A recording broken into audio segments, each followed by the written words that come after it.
ছুটির দিনে লুচি তরকারি খেয়ে বোর হয়ে গেছেন? একবার এইভাবে লাচ্ছাদার কচুরি বা পরোটা বানিয়ে দেখো। দেখে কি মনে হচ্ছে মটরশুঁটি দিয়ে তৈরি করেছি? একদমই না। এতটা সুন্দর খেতে হয়, সবাই চেয়ে চেয়ে খাবে।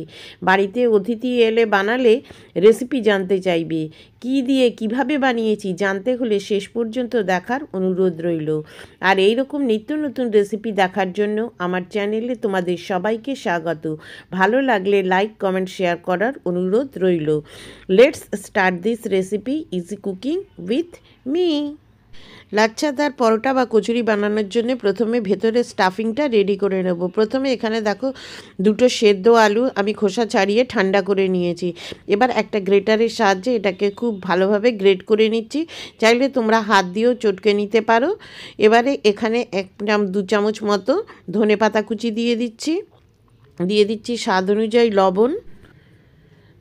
অনুযায়ী লবণ দিয়ে দিলাম। আর দিয়ে দিচ্ছি একটুখানি 1/4 টিস্পুন মতো চিলি ফ্লেক্স, 1/4 টিস্পুন মতো গোলমরিচের গুঁড়ো, আর দিচ্ছি অল পারপাস সিজনিং 1/2 টিস্পুন মতো। আমি আজকে কোনো পেঁয়াজ রসুন ব্যবহার করিনি। আর দিয়ে দিচ্ছি চাট মশলা না থাকলে আমচুর পাউডারও দিতে পারো বা লেবুর রসও দিতে পারো। দিয়ে এবারে এই সবগুলো খুব ভালোভাবে মিশিয়ে নিতে হবে। দেখো ঠিক এইরকমভাবে মিশিয়ে নিচ্ছি। তোমরা এর পরিবর্তে পনিরেরও স্টাফিং ব্যবহার করতে পারো। দেখো যখন মেশানো হয়ে যাবে এবার চামচটা আমি সরিয়ে দিচ্ছি, দিয়ে এখান থেকে এরকম ছোট ছোট বলের মতো তৈরি করে নিচ্ছি। দেখো ঠিক এইরকম ছোট ছোট বলগুলো বানিয়ে নিচ্ছি। আজকের এই রেসিপিটা তোমরা কোথা থেকে দেখছো বন্ধুরা প্লিজ কমেন্ট করে জানিও, যাতে আমি তোমাকে থ্যাংক ইউ বলতে পারি। আর আমার চ্যানেলের রেসিপিগুলো কেমন লাগছে সেটা জানাতে কিন্তু ভুলো না। এবারে দেখো এখানে আমি কিছু পালং শাক নিয়েছি। পালং শাকগুলোকে ভালো করে ধুয়ে জল ঝরিয়ে নিয়েছি। এবার এই পালং শাকগুলো এরকম নিয়ে একটু ছোট ছোট করে কেটে নিতে হবে। আজকে আমি এই রেসিপিটা পালং শাক দিয়ে করেছি। তোমরা ইচ্ছা করলে এটা বিটরুট দিয়ে করতে পারো, গাজর দিয়ে করতে পারো, তোমাদের যেটা সুবিধা মনে হবে সেরকম করতে পারো। আর শীতের দিনে এইরকম রং বেরঙের খাবার খেতে কিন্তু সবাই পছন্দ করে, বিশেষ করে বাচ্চাদের প্লেটে এরকম রং বেরঙের খাবার দিলে ওরা কিন্তু বেশি পছন্দ করবে। আর দেখো আমি এখানে নিয়েছি 3টে গন্ধরাজ লেবুর পাতা। যদি তোমাদের কাছে এই পাতা না থাকে তাহলে তোমরা ধনে পাতাও দিতে পারো। এটা দিলে খুব ভালো একটা গন্ধ আসে, সেই জন্যে আমি এই পাতাটা ব্যবহার করলাম। বা লেমন জেস্টও তোমরা ব্যবহার করতে পারো। দিয়ে দিচ্ছি 2টো কাঁচা লঙ্কা আর অল্প পরিমাণে একটু জল দিয়ে এটাকে একটা স্মুথ পেস্ট বানিয়ে নিতে হবে। দেখো পেস্টটা বানানো হয়ে গেছে। এবার এরকমভাবেই কিন্তু ব্যবহার করতে হবে না। এবার এটাকে একটা ছাঁকনি দিয়ে এটাকে ভালো করে আমি চেলে নেব। আমার শুধু জুসটা লাগবে। আর এই যে এক্সট্রা যেটা আছে এটা কিন্তু আজকে আমি ব্যবহার করব না। দেখো ঠিক এইরকম পালং শাকের জুসটা ব্যবহার করতে হবে। এবার এটা একটা সাইডে রেখে দিচ্ছি। একটা প্লেট নিয়ে 1 বাটি ময়দা দিয়ে দিচ্ছি আর 1/2 বাটি মতো আটা দিয়ে দিচ্ছি। তোমরা ইচ্ছা করলে পুরোটা আটাতেও করতে পারো। স্বাদ অনুযায়ী লবণ দিয়ে দেবে। দিয়ে সবগুলো প্রথমে ভালো করে একটু মিশিয়ে নেবে। যখন মেশানো হয়ে যাবে তখন এখানে 1.5 চামচ মতো আমি সাদা তেল দিয়ে দিচ্ছি।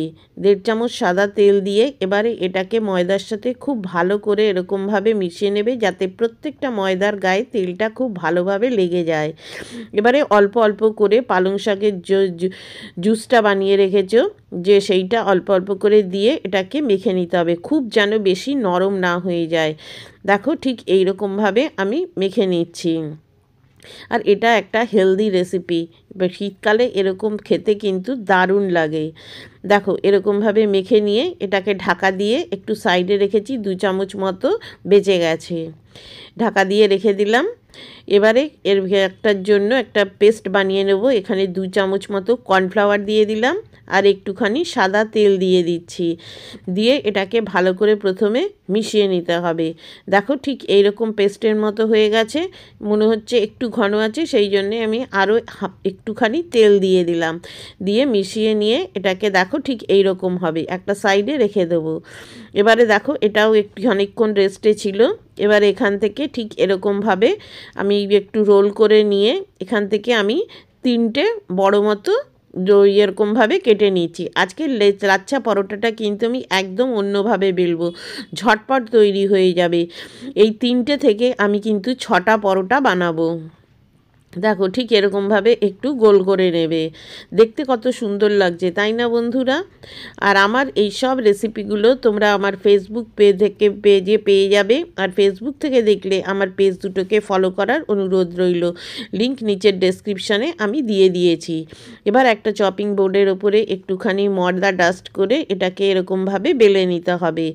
খুব বেশি কিন্তু পাতলা করবে না, মোটামুটি একটু পাতলা করে বেলে নিতে হবে। দেখো ঠিক এই রকম একটু বড় করে এরকমভাবে বেলে নিয়েছি। আর দেখো নোটাটা ঠিক এই রকম থাকবে।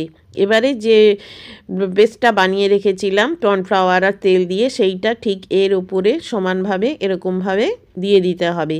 এই কর্নফ্লাওয়ার আর এই তেলের মিশ্রণটা দিলে এটা অনেক বেশি মুচমুচে তৈরি হয়। দেখো প্রত্যেকটা লেয়ারের উপর এরকমভাবে দিতে হবে আর এটাকে এরকমভাবে ফোল্ড করতে হবে।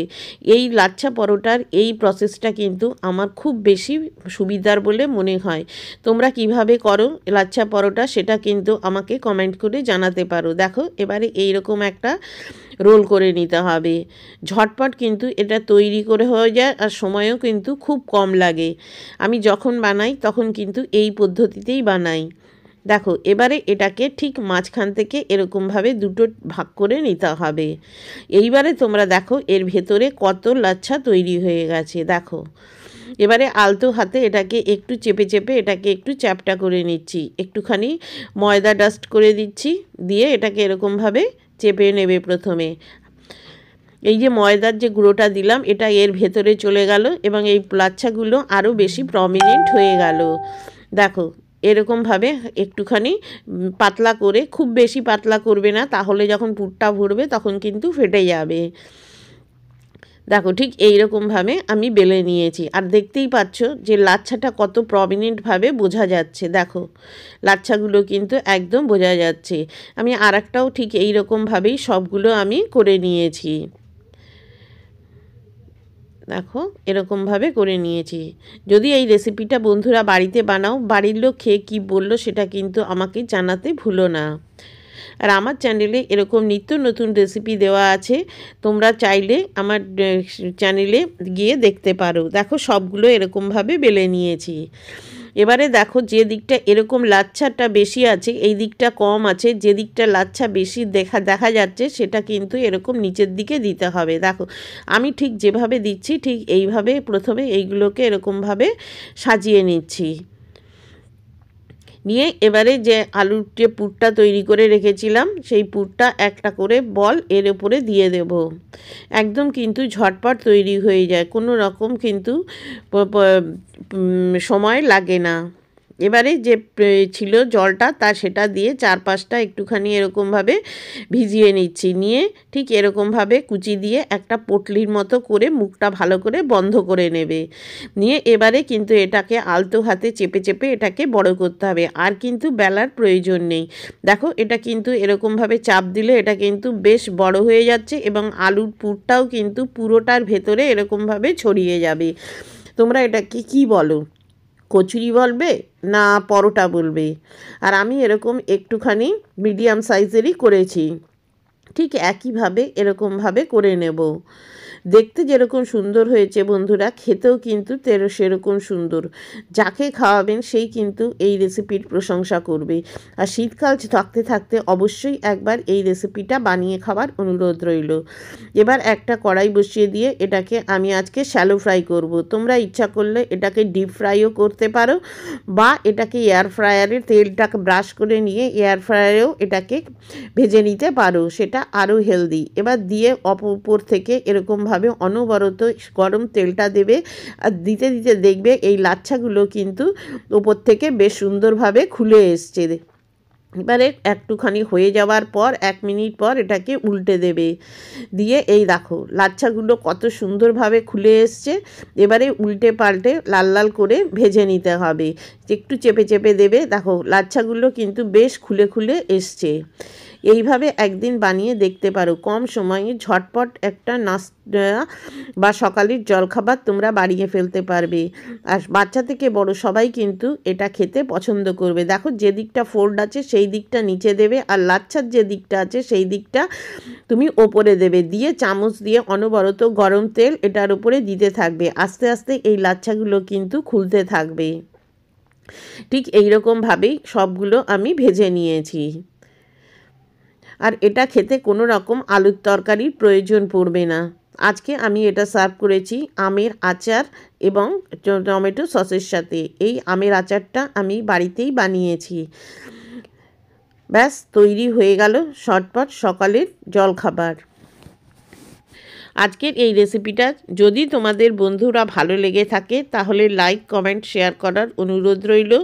আর যারা আজকে আমাকে প্রথম দেখছো তাদের কাছে অনুরোধ, আমার চ্যানেলকে সাবস্ক্রাইব করে বন্ধু হয়ে যাও। যারা আমার বন্ধু হবে আমার চ্যানেলকে সাবস্ক্রাইব করে কমেন্ট করবে, আমিও তাদের চ্যানেলে গিয়ে তাদের চ্যানেল ভিজিট করে তাদেরও বন্ধু হয়ে যাব। পুরো রেসিপিটা শেষ পর্যন্ত দেখার জন্য তোমাদের সবাইকে অসংখ্য ধন্যবাদ।